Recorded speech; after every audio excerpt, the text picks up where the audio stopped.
How to recover deleted chats on Instagram. Hi everyone, welcome back to our channel.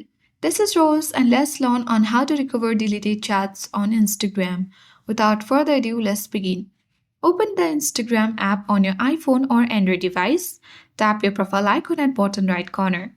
Tap three-line icon at top right corner to access menu. Now you need to choose Account Center from top.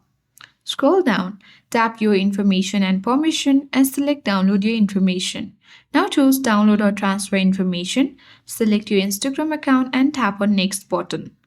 Now choose Some of Your Information. Scroll down. Now look for Messages and check mark it and select Next button. Choose Download to Device. Then you need to create files. After that, you simply need to see that the Instagram has been created the file.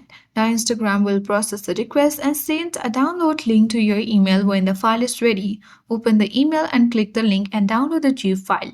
Extract the zip file on your device. Open the extracted folder and navigate to your activity. Then go to messages. Find and open the deleted chat you want to recover. That's it. Now you can retrieve deleted messages from your Instagram account. I hope this guide was helpful. If it was, then do like, share, comment, and don't forget to subscribe.